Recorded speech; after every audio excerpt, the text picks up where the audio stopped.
or let y'all know that tonight we've lost a hero.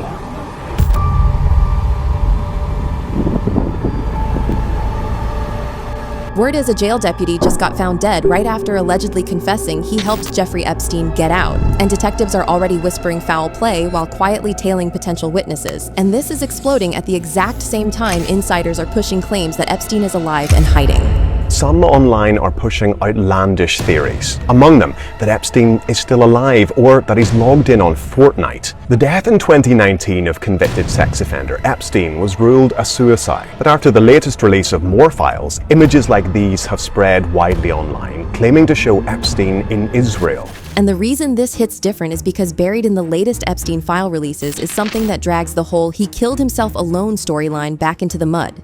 The anonymous 4chan post that claimed Epstein was wheeled out of his cell alive the night before the public was told he was dead is now being tied to a real MCC prison officer, Roberto Grijalva. That 4chan post was allegedly written by someone inside the building. And that post described Epstein being strapped to a medical bed and removed while an unauthorized van entered the facility the same night.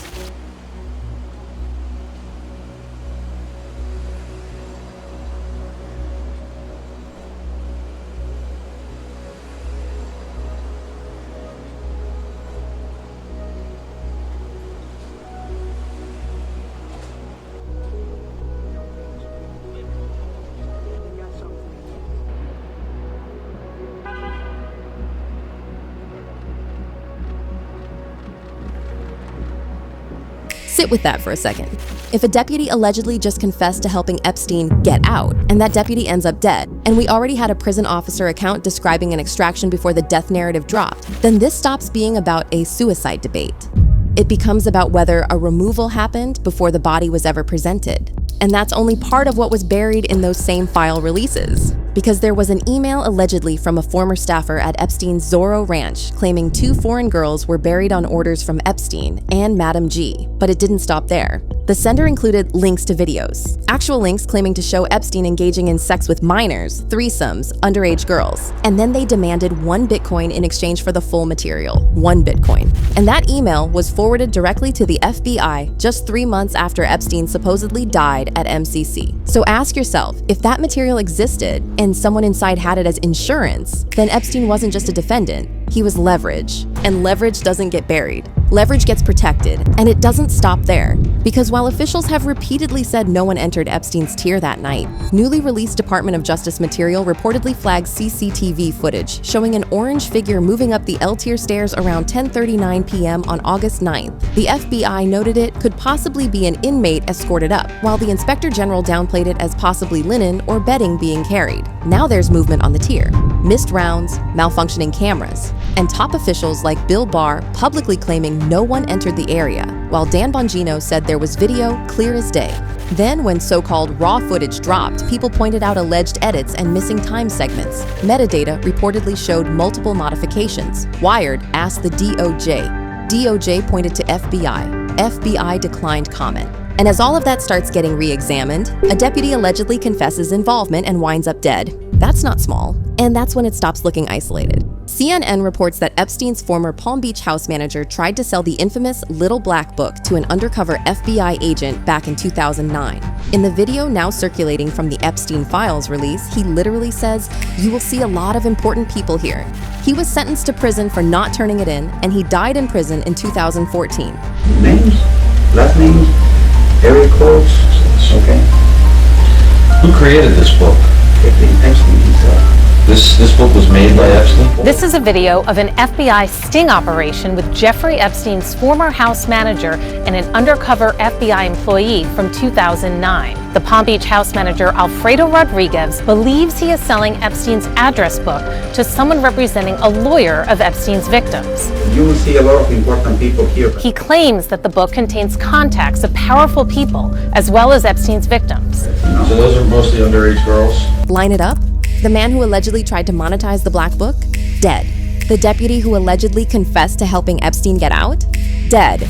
Anyone who touches the leverage seems to disappear. And that's when it shifts and starts feeling like a containment pattern. And then this surfaces. Alan Dershowitz has a clip circulating where he says Epstein killed himself with the help of guards or some people in law enforcement. One last question. Do you think that Jeffrey Epstein killed himself? No, of course not. Well, he didn't kill himself without the help of some people. He did kill himself, but he killed himself with the help of guards. He didn't do it by himself. He couldn't. You heard that right, with help. So even in the official suicide framing, you've got acknowledgement that law enforcement involvement existed in some capacity. That already cracks the isolated event narrative. And if law enforcement had involvement in facilitating anything that night, whether negligence or something else, then a deputy allegedly admitting to helping him get out is an escalation. And then there's the medical records. Post-circulating claim, Epstein's records show he was transferred to an external hospital the night he supposedly died, but the public announcement of his death came the day before. Hear that? Transferred after death announcement? According to the Bureau of Prisons medical records, Jeffrey Epstein had been transferred out of the prison the night he died to an external hospital. Wait. If that timeline holds, then the death and the transport don't match.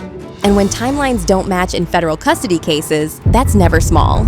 And as all of this surfaces, photos are going viral of a man who looks almost identical to Epstein, with people claiming he's been alive and hiding this entire time. Anyone can post a lookalike, but what makes it stick is the timing, because the alive theory isn't standing alone anymore. It's standing next to a Forsham post allegedly tied to a real MCC officer, CCTV movement, flagged in official reports, camera malfunctions, missed security checks, claims of edited footage, a deputy allegedly confessing and then dying. And people online are already connecting it. One viral comment put it bluntly, and you wonder why he was found dead after his prison guard took a break and 3 minutes of surveillance footage went missing? 3 minutes in a federal facility. On the most high-profile inmate in the country, that's a gap, and gaps are where operations hide. And that's when the body narrative twists. There are claims circulating from newly unsealed file discussions that a decoy body may have been used to mislead reporters while the real corpse was transported separately.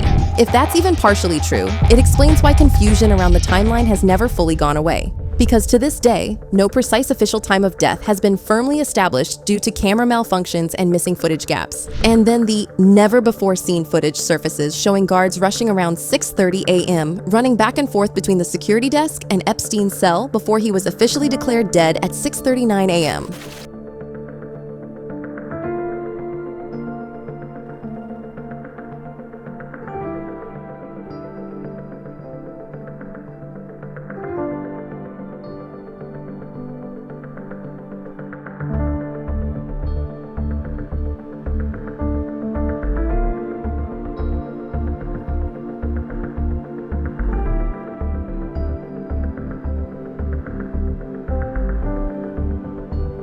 What people notice in that footage is urgency, and urgency always implies something unexpected happened. And then Nicholas Tartaglione, Epstein's former cellmate, submits a pardon petition alleging the government wanted Epstein dead and left him vulnerable on purpose. He claims proximity to Epstein wasn't coincidence. Step back for a second. A prison officer allegedly posts about an extraction. Files show suspicious movement on the tier. Officials publicly insist no one entered. Footage allegedly shows edits. A deputy allegedly confesses involvement. That deputy is now dead. Detectives are reportedly tracking witnesses. And viral claims resurface that Epstein is alive. And just when that stack is heavy enough, Andrew Tate jumps into the noise claiming he was told Epstein is still alive. In isolation, it sounds like internet chaos. When you hear it in context right after a deputy allegedly dies following a confession, it lands differently. Because if Epstein really was extracted before the headline ever hit, then this was just the public story. And if a deputy allegedly admitted to helping that extraction, then whoever needed the story sealed would need that admission buried. And then fans take it even further. Posts are claiming Israel faked his death, that Epstein is alive and walking in Tel Aviv. Another viral post claims a drone captured footage 6 years ago, after the death announcement, and the man in the footage has Epstein's nose. Same structure. Again, anyone can post a lookalike. But when all of it sits together, a deputy allegedly confessing and dying, a prison officer allegedly describing extraction, missing footage, conflicting timelines, video blackmail material, dead black book witness, and hospital transfer contradictions, the alive theory doesn't sit alone anymore. It stands on a pile of anomalies. If Epstein was leveraged, if the blackmail existed, if witnesses disappear, if footage goes missing, if timelines don't match, and a deputy allegedly just died after confessing he helped Epstein get out, the question isn't whether Epstein killed himself. The real question is, did the world watch a body while the asset walked out the back door? And if that's true, who signed off on the extraction?